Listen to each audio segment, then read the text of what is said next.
Mesdames, Messieurs, bonsoir. Merci de nous rejoindre à Canal Algérie pour un nouveau numéro de questions d'actu. Et nous continuons ce soir à s'intéresser à la révision constitutionnelle, ce troisième volet que nous consacrons toujours aux partis politiques, nous permet d'aborder les positions et les points de vue des formations politiques autour du projet de révision constitutionnelle dont l'aboutissement ne saurait tarder. Et nous recevons ce soir M. Chef Abou Aïch, président du groupe parlementaire du Front des Forces Socialistes FFS. Vous êtes également secrétaire national chargé des relations avec les partis politiques. Merci. Bonsoir. Bonsoir à vous et merci d'avoir accepté notre invitation. Également aujourd'hui avec nous le docteur Mohamed Kemal Abazi, président du groupe parlementaire de TAJ. Bonsoir et merci pour l'invitation. Et je rappelle qu'on devait recevoir également une représentante du parti MPA qui a dû s'excuser de ne pas participer avec nous à ce débat en raison d'un empêchement. Alors, je commence avec vous, M. Chef Abou Aïch. Le FFS rejette le projet de révision de la Constitution dans le fond comme dans la forme, je cite. Alors, c'est la position officielle du parti. Tout d'abord, je tiens à vous remercier pour l'invitation. Je profite de l'occasion pour saluer la mémoire de M. Hosni Ahmed, le révolutionnaire, qui est décédé il y a un mois. M. Hosni Ahmed qui a fondé le Front des Forces Socialistes en 1963 comme une réponse à un coup de force orchestré à l'époque contre la première Assemblée nationale constituante. Parce que si le pouvoir de l'époque avait respecté cette Assemblée nationale constituante élue démocratiquement par les Algériennes et les Algériens au lendemain de l'indépendance nationale, chèrement acquise, on aurait épargné au pays tous ces faux débats et tous ces faux processus qui ne mène absolument à rien.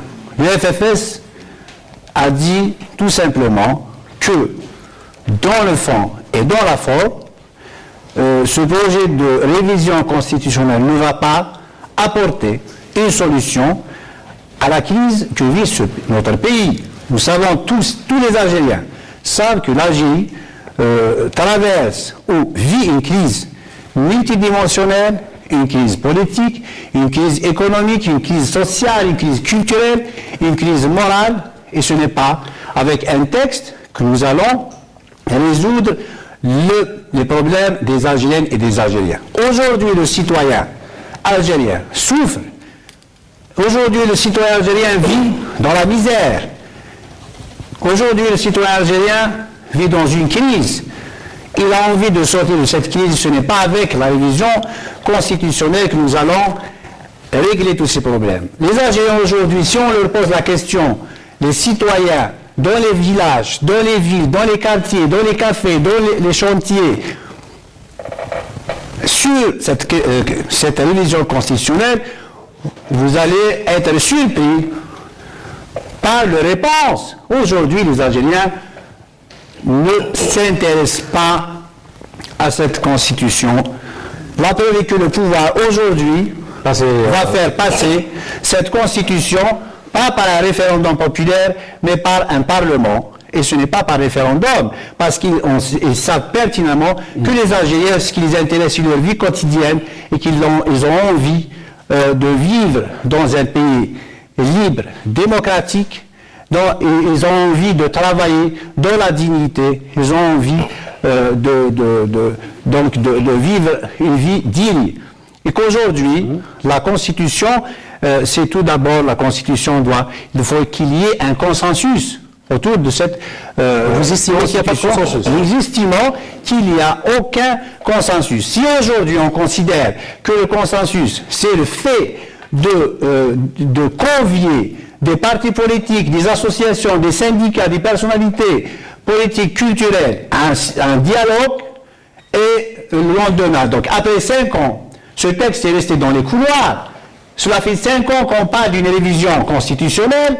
5 ans après, donc, après un faux dialogue, le FFS avait participé au dialogue avec le directeur du cabinet du président de la République, mais à aucun moment le FFS n'est rentré dans cette question de révision constitutionnelle. Nous avons été comme des gens civilisés, comme des gens qui veulent un changement pacifique dans ce pays. Nous avons accepté de dialoguer, mais nous avons dit que ce texte n'est pas la solution. Ce n'est pas le texte qui est à l'origine de la crise, et ce n'est pas un texte de résoudre la crise et la position du FFS. Alors, la même question qu'on pose à M. Kamal Abazi, Tej, qui soutient en revanche le texte de révision de la Constitution. Bon, réitérant mes remerciements pour l'invitation, je salue de la même façon et encore plus la mémoire et la mémoire de Saïd Ahmed El-Hussein, qui est une idole et un grand nom de militantisme, notre grande nation durant la guerre de révolution, et un grand militant des droits de l'homme et de la démocratie.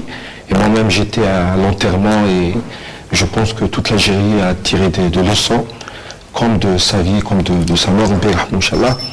De toute façon, monsieur le président de la République, si Abdelaziz Bouteflika, il appartient à la même génération.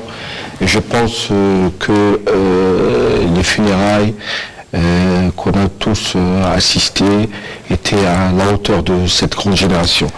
Bon, je viens d'un parti qui est jeune mais qui se veut grand, avec un grand projet, des grands idéaux, un parti rassembleur qui est le Tejammoua al-Jazair Taj, voilà, qui est fortement intégré, adhéré dans une mouvance nationale positive, constructrice, et qui veut apporter un plus dans la scène politique nationale et pourquoi pas contribuer avec force avec les, disons, des grands partis dans l'édifice d'une grande nation que l'Algérie est vouée à y être, et voilà.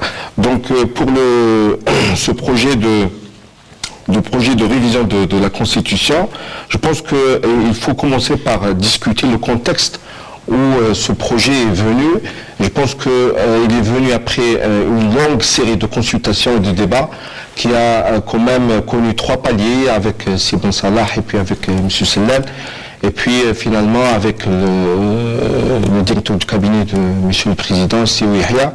Moi-même j'étais convié avec le Dr Roux, le président du parti, dans les consultations, et on a proposé pratiquement 50 propositions dans ces amendements. C'était un travail très intéressant qu'on a présenté d'une façon correcte et d'une façon très positive. Et je pense que le contexte dont je viens de parler, c'est un contexte international et un contexte environnemental de l'Algérie qui est hautement hostile, critique, parfois dangereux, sur le plan militaire et sécuritaire, sur le plan économique, sur le plan social, sur le plan politique. Je pense que l'Algérie a beaucoup d'atouts pour sortir de cette crise, tant sur le plan matériel et des gisements de richesses, que l'Algérie est un pays très riche et qui a une population très jeune, normalement qui doit faire la différence.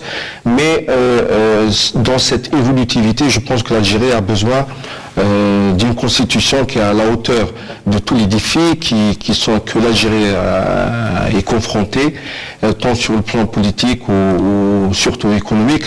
Et si on fait une lecture rapide et générale des amendements de ce projet de constitution, on va rapidement dévoiler qu'il y a la constitutionnalisation de plusieurs articles qui touchent les libertés individuelles et collectives, encore plus l'ancrage et plus de démocratie dans la société, il y a des articles qui protègent et qui rendent notre économie et qui se doit être plus promettrice. Je pense encore que sur le plan politique, toutes les libertés, toutes les surfaces qui sont données actuellement est à l'opposition, ou bien dans la saisie du Conseil constitutionnel, dans la marge de manœuvre au sein de l'APN, dans les réunions normalement mensuelles que peut l'opposition tenir pour préparer son travail, et autre chose, beaucoup d'autres choses, la liberté de la femme, la protection de la femme, la protection de l'enfant, et je pense que durant le développement de ce sujet, on pourra dire que c'est une grande constitution. Mais peut-on dire qu'elle est consensuelle? Consensuelle dans la mesure où tout le monde a été convié durant les débats sur les 3 paliers. Je pense même il y a des gens et des personnalités nationales correctes, je dirais correctes, de l'opposition qui ont répondu présent au débat, ils ont participé, et je pense durant tout ce temps, on a eu le maximum de temps pour que tout le monde assiste, que tout le monde apporte, même dans l'opposition. Et voilà, celui qui n'a pas voulu assister, je pense, même si on lit la Constitution, on va savoir qu'il y a même des doléances et des demandes de l'opposition extrémiste qui a été bien écoutée par M. le Président de la République. Et on trouve leurs propositions qui sont présentes ici dans le projet de révision. Donc, est-ce que le problème, quand on dit elle est consensuelle, quand on dit que le président de la République a convié toute la classe politique à un dialogue, est-ce que la population, le peuple algérien, la société est impliquée? Elle n'est pas impliquée. Mais au FFS, on dit qu'il faut qu'il y ait un processus constituant qui va aboutir à l'élection d'une Assemblée nationale constituante. Mais l'État algérien existe, l'Algérie existe. L'Algérie existe grâce à tous à ce peuple qui s'est sacrifié. L'Algérie existe grâce à ces Algériens, à ces petites gens qui sont battus, qui se battent encore pour préserver ce pays. Aujourd'hui, nous considérons que, effectivement, je suis d'accord avec vous quand vous dites que le contexte international, il y a un danger sur le pays, tout cela, on est conscient. Nous sommes conscients. Mais pour préserver l'Algérie, pour préserver l'unité du pays, pour préserver ce pays contre des dangers étrangers, il faut mettre en place des institutions légitimes et démocratiquement élues. On doit arrêter de se moquer des Algériennes et des Algériens. Je dirais plutôt que l'État algérien existe, les institutions existent, c'est grâce à ces institutions, et c'est grâce à tout cet exercice de démocratie qui est innovateur, qui a Al-Hama, donc c'est initiateur de le monde arabo-musulman, que l'Algérie a pu traverser toute cette période difficile et hostile, notamment la décennie noire. C'est grâce à ces institutions, grâce à cette démocratie, grâce à cet attachement des Algériens autour de leur État, autour de leur armée, autour de ces institutions, qu'on a pu résister à toutes ces hostilités, à tout cet état dangereux. Et je pense durant cette décennie où l'Algérie a été lâchée par tout le monde, ce sont les Algériens eux-mêmes qui étaient solidaires et dans une entente remarquable qu'ils ont pu traverser cette traversée difficile. Je vous rappelle, on a reçu les gens de la FFS je rappelle seulement que le FFS, durant l'initiative politique du FFS qui était la feuille blanche. Nous, on était les premiers qui ont adopté ça, qui ont adopté l'idée de l'FFS. On les a reçus dans notre siège. On a tout fait pour la faire réussir dans une optique où il y avait nécessité à ce que tous les Algériens se soudent et se consolident autour d'une idée rassembleuse, autour d'une entente salvatrice. Je termine par deux phrases.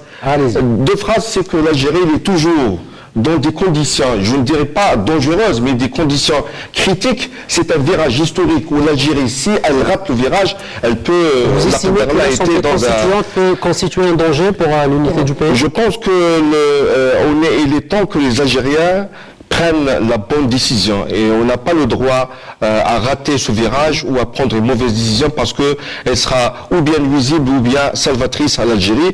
Donc toute entente et tout processus de consensus, il est recommandé. Et on sait bien que l'Algérie, de part de la crise qu'elle passe maintenant, c'est un pays extrêmement riche par ses réserves et par ses ressources humaines. Et je pense que rentabiliser tout ça et aller dans la bonne direction, c'est salvateur, et l'Algérie mérite. Laissez-moi juste rapidement, je rappelle que le Front des Forces socialistes milite pour la préservation de l'État. On ne milite pas pour la destitution, on ne milite pas pour la destitution de notre État. Les institutions algériennes, elles sont là. On sait qu'elles manquent de légitimité. Il faut donc construire et mettre en place des institutions crédibles, démocratiquement choisies par les Algériennes et les Algériens. Concernant maintenant l'Assemblée constituante, on a dit qu'on doit y aller vers un processus constituant qui, à la fin, nous allons vers l'élection d'une Assemblée nationale constituante. Et pour ce processus constituant exige des conditions, qu'on réunisse des conditions, et ces conditions, bien sûr, c'est d'assainir le climat politique, c'est de garantir les libertés démocratiques, c'est d'avoir une justice indépendante, c'est d'avoir une administration pour permettre aux Algériens de choisir parmi les Moi, je ne suis pas venu pour polémiquer avec vous, monsieur, je suis venu pour parler aux Algériens et expliquer la position du FFS. On essaiera de comprendre un peu les positions de chacun, de chaque parti, mais est-ce que vous pensez que l'aspect consensuel est forcément tributaire de ce processus constituant auquel appelle le FFS lorsqu'il s'agit d'une constitution? Lorsqu'il s'agit d'une constitution, il faut qu'il y ait un consensus le plus large de la population. Oui, on ne peut pas. Parce que c'est quoi une constitution? C'est aussi, donc il y a un consensus, il y a un compromis entre les forces politiques et sociales d'un pays. On ne peut pas imposer un texte parce qu'une constitution qui ne prend en compte que les intérêts du pouvoir n'aura pas le consensus nécessaire à sa stabilité. Il faut qu'il y ait un consensus le plus large de la population, et aujourd'hui ce n'est pas le cas. Ce n'est pas tous les partis de l'opposition qui appellent à une assemblée constituante. Oui. Ce n'est pas tous les partis qui appellent une assemblée constituante. Le FFS, il appelle à un processus constituant, j'ai dit un processus constituant, le monde avance. Le monde avance. Non, le monde avance. Je pense que tous les acquis que l'Algérie a connus et a gagné difficilement et durement, je pense que l'Algérie ne va pas renoncer à ses acquis. Non, c'est un monde qui va de l'avant, on ne va pas revenir comme mais l'Algérie ne va pas de l'avant, malheureusement. C'est une ligne rouge. C'est grâce à ces institutions, grâce à tous ces acquis, et grâce à la légitimité et la force de ces institutions que l'Algérie demeure debout. Je pense que si le monde évolue maintenant vers une reconstitution des équilibres dans le monde, je pense que l'Algérie doit au moins s'appuyer sur ses acquis et pour espérer avoir mieux et meilleur dans des conditions aussi dangereuses. Toutes les frontières de l'Algérie brûlent. Toutes les frontières de l'Algérie brûlent. On est confronté à une crise économique qui n'est pas fortuite, qui n'est pas anodine. Tout le monde sait qu'il y a un complot, c'est la théorie du complot qui est évidente, qui est réelle.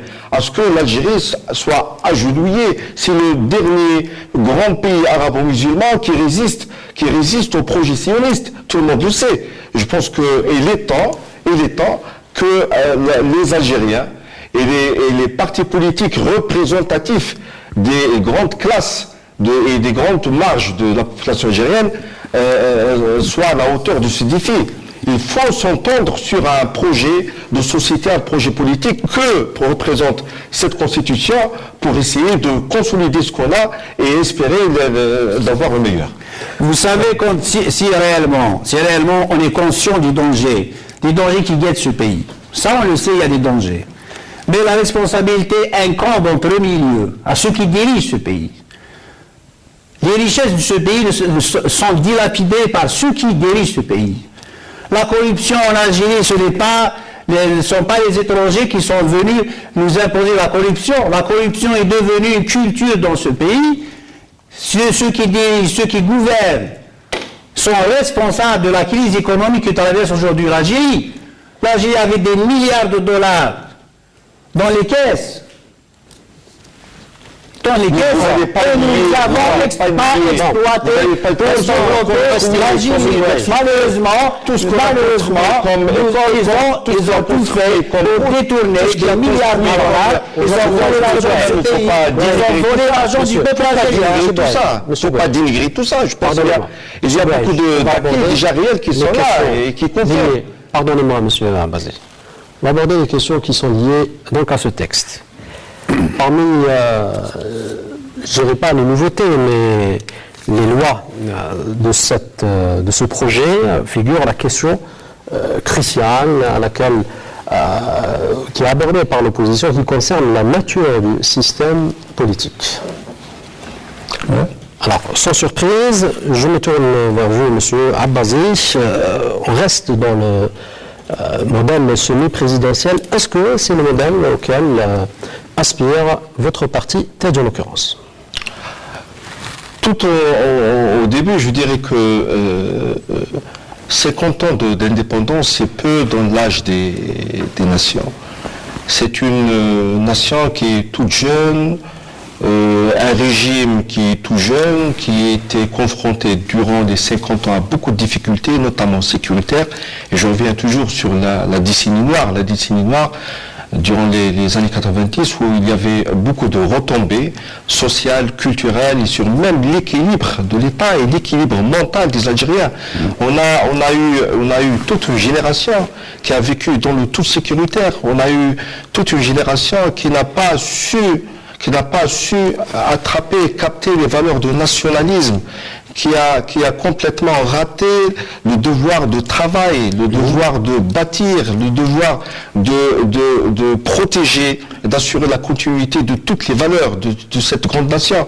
Et on est dans les conséquences de ça, dans les suites de ça. Malheureusement, le temps, on a eu une certaine aisance financière, alhamdoulilah, grâce à Monsieur le Président de la République, et on a pu payer pratiquement toutes nos dettes, et on a une caisse, des grandes caisses, et une caisse de régulation des fonds, qui est grâce à elle qu'on a cette aisance et ce champ de manœuvre pour affronter cette crise économique. Seulement, cette démocratie qu'on a pu quand même être des initiateurs, des leaders, au moins dans le monde arabo-musulman, dans l'Afrique, avec la venue dernièrement de la femme. On est à un tiers d'élus dans la parité. Voilà, et on espère avoir la parité selon ce projet de constitution. Je pense que le régime semi-présidentiel, semi-parlementaire, je pense que transitoirement, maintenant, c'est le régime le plus adéquat, mais qui reste quand même ouvert et évolutif pour le restant et l'avenir de l'Algérie. C'est une démocratie qui est jeune, qu'on se doit bâtir et consacrer et faire évoluer. Et je pense que durant les décennies prochaines à venir, on pourra se décider de l'évolutivité davantage de ce régime. Alors, en nature du système politique, moi je considère qu'aujourd'hui on ne peut pas parler de la nature du système politique en Algérie. Le problème qui se pose aujourd'hui, c'est dans l'application de la Constitution, dans l'application des textes. Parce qu'on peut avoir un système présidentiel, semi-présidentiel, parlementaire ou autre système. Le plus important, c'est l'application. Est-ce que réellement, dans ce pays, on applique les textes? Est-ce qu'on applique la Constitution? Est-ce qu'on applique les règles de fonctionnement d'un État?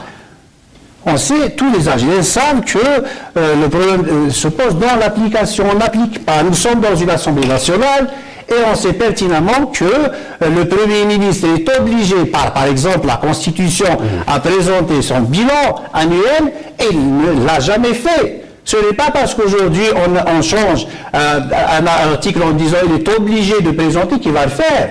Donc aujourd'hui, ce qui nous intéresse au FFS, c'est d'y aller vers un consensus le plus large. Et c'est aux Algériens de choisir le système politique adéquat. Ce n'est pas à un clan d'un pouvoir, ce n'est pas un groupe, ce n'est pas un lobby d'imposer le système, la nature d'un système. C'est aux Algériens de choisir, j'ai dit, dans un processus constituant ont réuni toutes les conditions qui vont permettre déjà aux Algériens de revenir à la chose politique. Aujourd'hui, on sait tous que le citoyen ne s'intéresse pas à la politique, c'est une triste réalité. Les Algériens ne s'intéressent pas à la politique parce qu'on a tout fait pour les pousser à ne pas s'intéresser à la chose publique. Il y a une responsabilité. La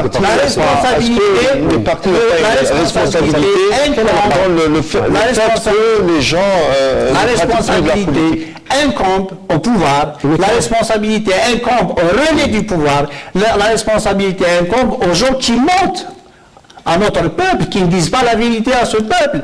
On arrête de prendre les Algériens, je ne sais pas pourquoi on les prend. On doit respecter les Algériens, on doit respecter l'intelligence du peuple algérien. On ne doit pas venir ici raconter des histoires. On ne va pas dire aux Algériens qu'on est là, on a protégé votre pays, votre économie, on est là pour développer ce pays. C'est faux. Ce qui vivent les Algériens, malheureusement, c'est tout à fait le contraire. C'est pour cela aujourd'hui, on est tous conscients que l'Algérie traverse une période la plus dure. Mais la responsabilité n'incombe pas aux citoyens. Ce ne sont pas les citoyens qui ont volé les richesses de ce pays. Ce ne sont pas les citoyens qui ont dit sous les entreprises. Ce ne sont pas les Algériens qui ont détourné des milliards. Je dirais plutôt que, si vous me permettez, je dirais plutôt que cette expérience d'exercice politique, peut-être durant 50 ans, des décennies, on a commis des erreurs, mais il n'est jamais trop tard pour bien faire et pour redresser la barre. Je pense que le projet et tous ces articles, toutes ces richesses qui sont dans cet avant-projet de constitution, ils sont là pour essayer de redresser le redressable et on est toujours ouvert pour améliorer les choses. Mais il y a une question qui se pose. Est-ce que les partis politiques n'ont pas une responsabilité dans le fait que le peuple ne pratique plus et n'adhère plus au processus politique? Je pense qu'il y a une insuffisance de la part des partis. Faudrait-il que les partis soient des écoles, des véritables écoles, pour essayer d'enseigner le nationalisme, d'enseigner la positivité dans les discours politiques et à enseigner à ce qu'un nationalisme positif peut être salvateur pour notre pays, surtout dans je pose ma question, monsieur. Pardon-moi, je pose la question. Les politiques ne sont pas responsables. Ils ont peut-être une part de responsabilité. Il y a des Algériens qui adhèrent assez. Oui, il y a des Algériens qui adhèrent et normalement, qui sont bien profilés pour adhérer à un projet politique d'un parti, normalement, qui se doit être prometteur, oui, qui doit être rentable pour le pays. En tant qu'élu. Je vous ai laissé voir, c'est des pratiques comme ça qui poussent les Algériens à ne pas s'intéresser à la politique. Allez-y, monsieur Abazi, s'il vous plaît. Monsieur Abazi, s'il vous plaît. Je vois quand même pour non, le volume horaire, partis politiques je suis là pour le faire respecter. Allez-y, monsieur Abazi. Je vais vous dire, laissez-moi parler. Le pouvoir ne nous a pas empêchés, en tant que militants du FFS, de nous exprimer depuis 50 ans. On s'est battu. Et je suis fier d'appartenir au Front des Forces Socialistes, un parti dirigé par Hosni Ahmed, un grand homme, et après sa mort, tous les Algériens finalement ont découvert que M. Aït Ahmed, c'est lui le véritable homme du consensus dans ce pays. Donc je suis fier d'appartenir au Front des Forces Socialistes qui essaie d'inculquer aux militants la culture de l'engagement et de l'amour de la patrie. Je n'appartiens pas à un parti que dirigent des voleurs et des corrompus. Alhamdulillah, j'appartiens à un parti et je suis fier d'appartenir au Monsieur, laissez-moi poser ma question, monsieur Abazi. Ce qui pousse les Algériens... poser ma question, monsieur. Oui, ce qui pousse les Algériens... Laissez-moi poser ma question. Ne pensez-vous pas qu'aujourd'hui, quand il s'agit de partis politiques, on parle de gens qui se désintéressent, notamment la jeune génération, c'est par rapport à ce discours populiste, entre parenthèses. Certains vous diront que certains partis de l'opposition font de l'opposition pour l'opposition. Qu'est-ce qu'on apporte de nouveau, à part cette image noire de la situation? Je vais parler des solutions. Je vais vous dire une chose. On a parlé des problèmes. Le Front des Forces Socialistes a été créé en 1963.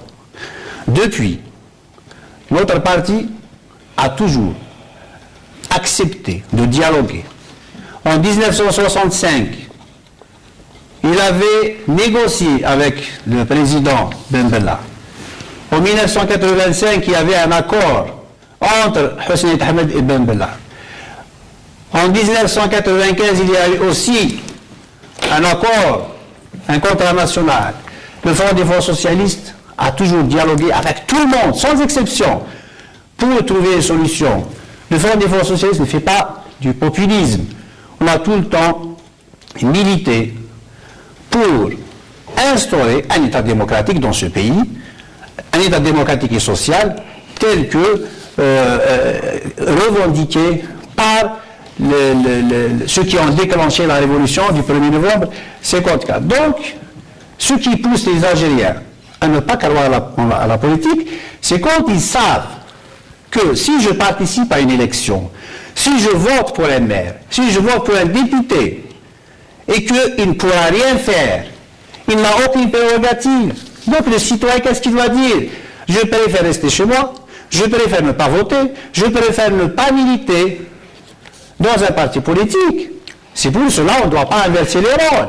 On doit créer un climat sain, un climat qui permettra à tous les Algériens de s'intéresser à la chose politique.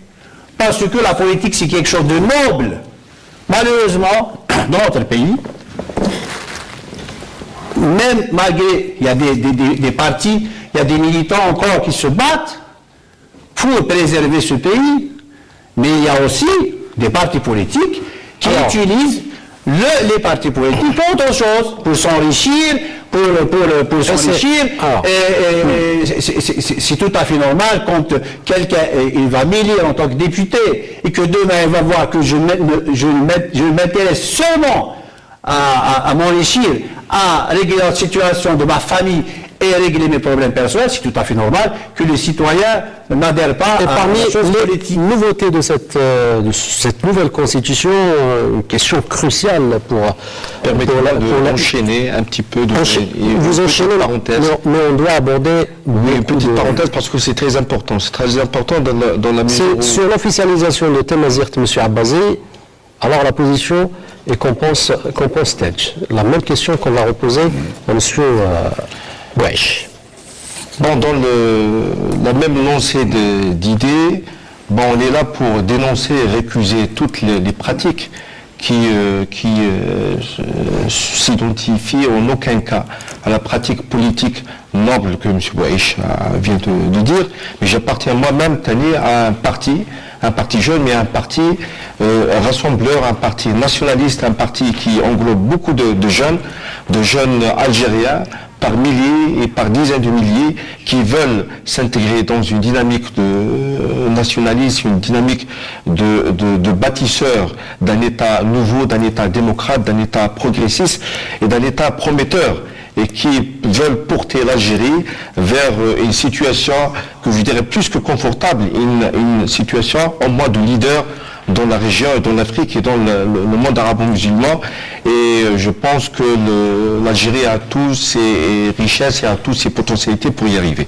Compte tenu de l'officialisation de Tamazirt, je pense que c'est un acquis grandiose, c'est un acquis très important qui réconforte l'identité, qui conforte l'identité surtout culturelle de l'Algérien. Et je pense dans 80%, peut-être au plus, de la masse de la population algérienne sont d'origine tamazir. Moi-même, je suis un mazir.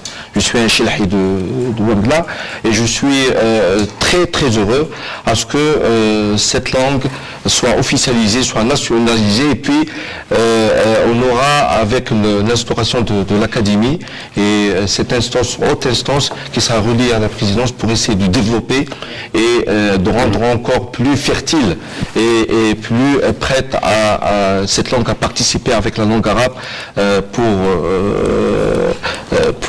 rendre encore plus positif et plus fertile l'identité algérienne. Alors, Roger, dans la forme, on va faire une exception, bien sûr. Non, je tiens tout d'abord, concernant la question amazir, je tiens tout d'abord à rendre un vibrant hommage à tous les militants de cette cause, à tous les militants qui se sont sacrifiés pour cette cause depuis 1949 à ce jour.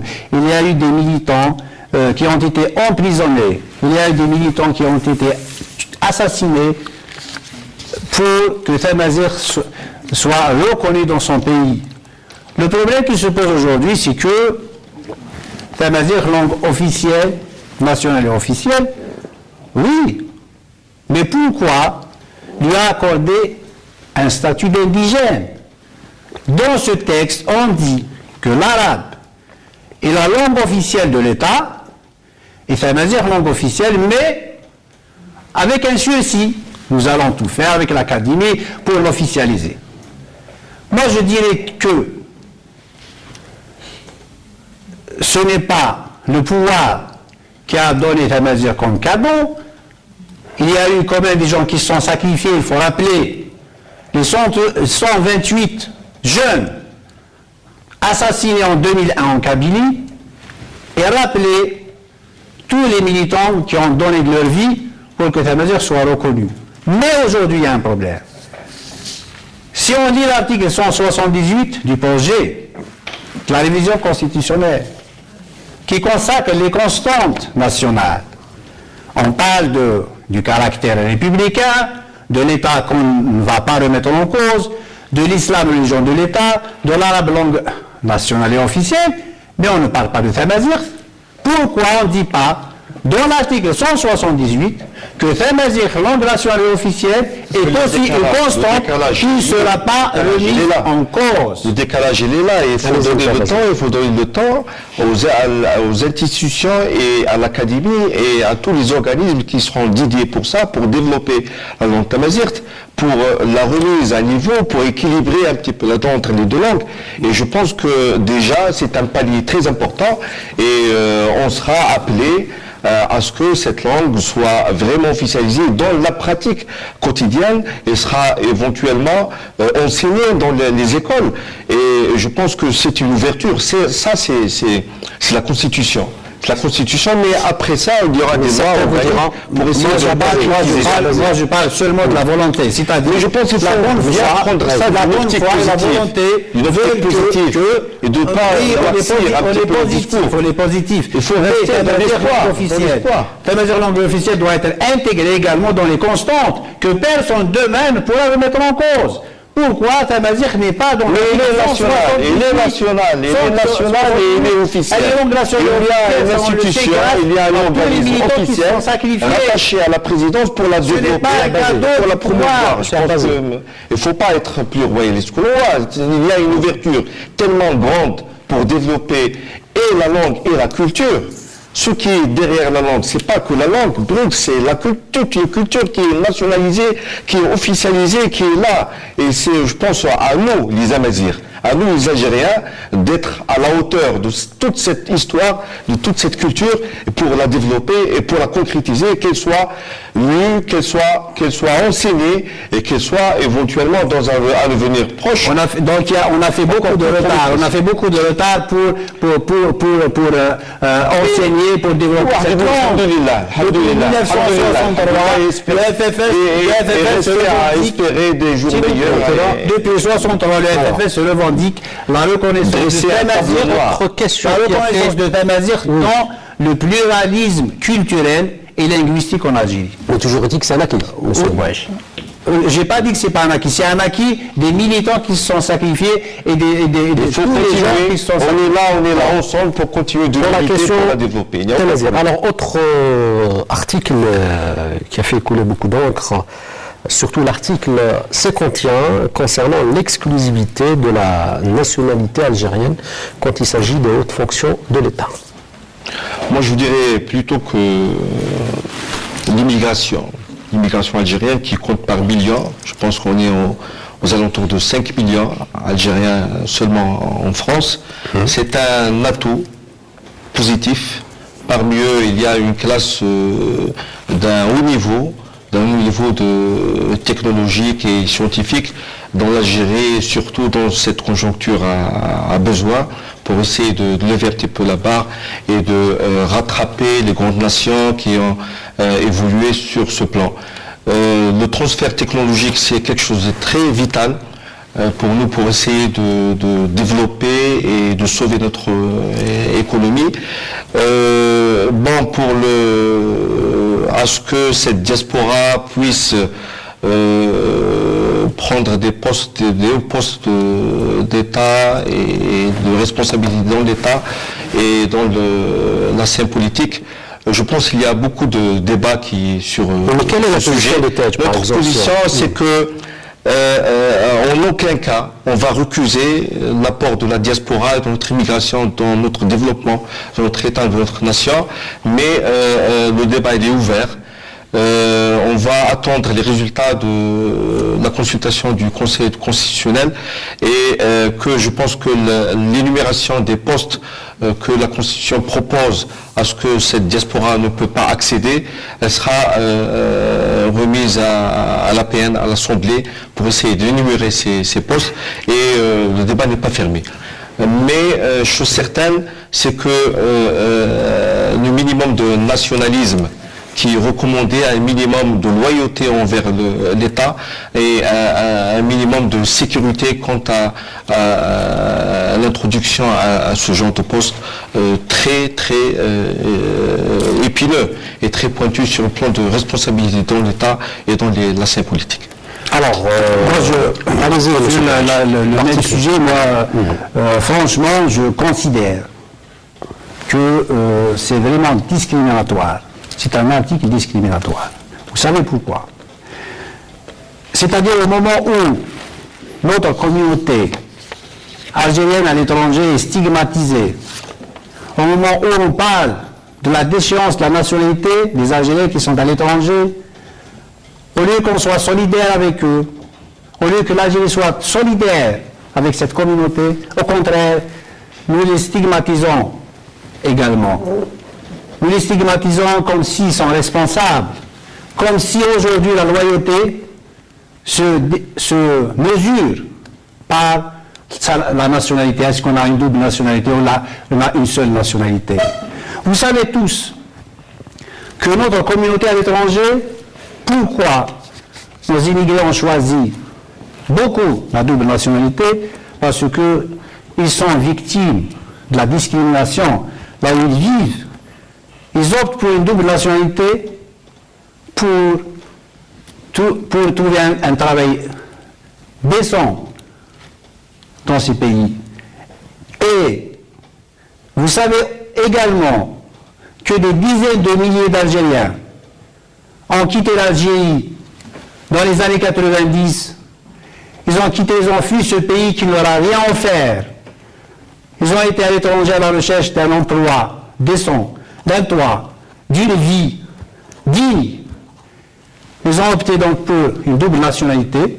Aujourd'hui, si le pays les a poussés à quitter, le pouvoir plutôt les a poussés à quitter ce pays pour opter pour une deuxième nationalité, aujourd'hui avec cet article 51, nous avons envie de le pousser à quitter définitivement l'Algérie. On considère qu'il y a des Algériens qui ont une double nationalité, qui aiment ce pays plus que certains Algériens. Il y a des Algériens qui dirigent ce pays, ils ont la nationalité algérienne, mais ils n'ont pas la double, je parle de ceux qui dirigent ce pays. Peut-être qu'ils n'ont pas la double nationalité, mais malheureusement ils ont la double personnalité, c'est-à-dire au nom du patriotisme, au nom de l'amour de l'Algérie, ils ont dilapidé les richesses de ce pays. Ils ont fait fuir des milliers d'Algériens à l'étranger. Moi aujourd'hui, ça fait de la peine, ça me fait de la peine que le pouvoir algérien, qu'il soit solidaire avec ces milliers d'Algériens étrangers, au contraire, ils sont en train de les stigmatiser. Comme si la double nationalité, c'est nommé de trahison. Oui, nous sommes fiers. Au FFS, je n'attends pas l'avis du Conseil constitutionnel pour m'exprimer sur cette question. À FFS, je dis, nous sommes solidaires avec ces binationaux algériens qui sont fiers de ce pays. Pourquoi non, Madame Métouni, binationaux pour le football, on a fait appel à des binationaux Je parle le football, on a fait appel à des gens les bienvenus pour essayer de contribuer pour bâtir l'avenir du pays. En aucun cas, on a fait des réfugiés. Non, quand même, mais vous annoncez l'avis de la Société. Est-ce qu'au sein du FFS, vous êtes pour... Est-ce que vous pouvez concevoir qu'un président de la République peut avoir deux nationalités à partir du moment où vous dites qu'on rejette carrément l'article 51? Il n'a pas dit on rejette carrément l'article 51. On n'est même pas dans l'histoire de l'article ou par article. C'est pour ça que j'ai dit il faut qu'il y ait des conditions d'un véritable débat. On ne va pas stigmatiser. Moi, ce qui me fait de la peine, c'est qu'aujourd'hui, ils sont stigmatisés à l'étranger. Ils sont présentés comme des terroristes. Au lieu qu'on soit solidaire avec cette communauté algérienne, on est en train de les pousser à quitter définitivement ce pays. C'est ce qui me fait de la peine. Sinon, on n'entre pas dans j'ai dit, dans une constitution consensuelle que nous allons décider. Est-ce que la double nationalité doit exister ou ne doit pas exister? Alors, autre question, une nouveauté abordée dans cette nouvelle constitution, c'est la parité homme-femme, M. Brèche. Question de parité entre hommes et femmes. La question qui se pose aujourd'hui, ce n'est pas d'avoir 30% de femmes dans une assemblée pour dire que l'Algérie c'est une bonne chose, tout de même. Oui, bien sûr, c'est une très bonne chose, mais il faut permettre aux Algériens de faire de la politique. Est-ce que les hommes font de la politique pour dire que les femmes sont exclues de la politique? C'est tous les Algériens qui sont exclus de la politique. Ce n'est pas parce qu'on a envie de se mettre au diapason des standards internationaux, de dire oui, l'Algérie est le pays le plus dans le monde africain, etc. On est tout le temps fiers de dire ça, on fait la comparaison aux pays africains, on ne peut pas faire la comparaison à tous les pays. On est fiers, bien sûr, on est d'accord, on veut que les femmes s'impliquent davantage dans la scène politique, on veut que aussi les hommes s'impliquent. C'est ça le problème de ce pays. C'est-à-dire réunir les conditions qui vont permettre à tous les Algériens de faire de la politique. De faire de la politique, de s'impliquer, de défendre les intérêts des citoyennes et des citoyens, de s'intéresser à la chose publique. Ce n'est pas en termes de chiffres. Est-ce qu'on a 50%, on a 60%? Alors, parité homme-femme, M. Abbasi. Non, je mettrai un mot disant que je pense que notre diaspora et notre immigration n'est pas là pour intégrer les hauts postes de responsabilité dans l'État ou les postes politiques seulement. Elle est là, ils sont des Algériens à part entière et ils sont là dans une autre question, pour réintégrer leur pays, pour aider leur nation dans ces moments difficiles. Et je pense qu'ils sont bien placés pour nous aider sur le plan économique et sur le plan beaucoup plus scientifique et transfert technologique. Et tout sera en leur honneur. Et pour la parité, je pense que l'expérience qu'on a faite dernièrement durant ce mandat, notamment à l'Assemblée, Sibaïcha Oumana, il est avec nous dans l'Assemblée. Je pense que c'est un apport très qualitatif, malgré que l'expérience elle est jeune, elle n'est pas tout à fait parfaite, parce qu'il faut de la formation. Et là, je rappelle encore les partis à ce que les partis soient une école, une véritable école pour la formation politique, pour la formation de nationalisme, la formation de positivité, pour essayer quand même de dresser un tableau qui n'est pas tout à fait noir, un tableau qui est réaliste, avec tous ses insuffisances, ses méfaits, mais il y a quand même un potentiel et une volonté à aller de l'avant et à améliorer les choses. À 50%, je dirais qu'à 30% quand même, on a une certaine moralisation, une certaine humanisation de la pratique parlementaire, de la pratique politique, du moins au sein du Parlement, au sein des APC et des API, chose qu'il faut développer, qu'il faut améliorer.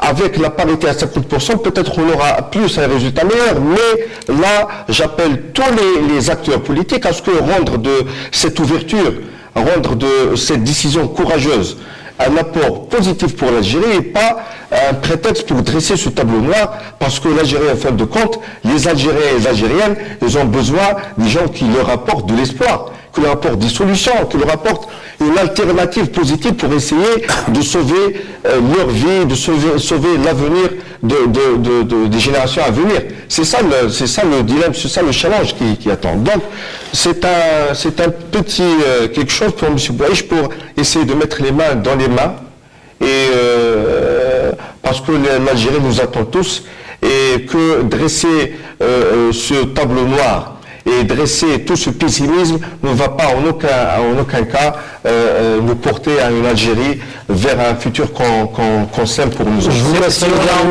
on a envie de trouver une solution aux multiples problèmes que vivent les Algériens, ce n'est pas avec Da'ou el Khair, ce n'est pas avec en se serrant la main, tout ça c'est des discours. Ce qu'on a envie, c'est des choses concrètes. Ce qu'on a envie, c'est une ouverture démocratique dans ce pays. Ce qu'on a envie, c'est de permettre à tous les Algériens de faire de la politique. Ce qu'on a envie, c'est de laisser les Algériens choisir librement leurs représentants. Vous savez très bien, vous êtes à l'Assemblée nationale, vous savez très bien comment cette Assemblée a été élue. Ce n'est pas pour la discréditer, mais vous savez très bien dans quelles conditions ont été élues toutes nos institutions. Pour rester dans l'espoir, pas le faux espoir. Dans l'espoir, oui. Ce qui reste aujourd'hui, vous l'avez dit tout à l'heure, c'est la reconstruction d'un véritable consensus national dans ce pays. Les Algériens ont besoin de dialoguer, de discuter. Les Algériens ont besoin de comprendre ce qui se passe. Mais on discute. Mais on discute. Tout le monde est pour débattre et discuter. Il y a des gens qui n'ont pas fait. Ils ont ce qui se passe autour d'eux. Moi, je finirai par dire, peut-être, si vous permettez. On ne doit pas rapidement, il nous reste pas un dialogue d'appareil, de temps, un véritable dialogue dans la société. Si vous permettez de dire, je finirai par dire que, M. Bouaïch, vous n'avez pas lu le projet. Ce projet, c'est un projet très prometteur. Quel projet? C'est un projet d'amendement de constitution qui est prometteur, qui sème l'espoir. Et l'Algérien a besoin de quelqu'un qui incite à travailler, parce qu'il faut travailler l'Algérie pour attendre un avenir meilleur. Avec nous à cette émission. Merci à vous également. Monsieur Chef Abouaïch, président du groupe parlementaire du Front des Forces Socialistes à l'APN. Merci à vous, Madame, Monsieur, de nous avoir suivis sur l'espoir. Vous retrouverez la semaine prochaine pour un nouveau débat de questions là-dessus. Je vous dis au revoir et bonsoir.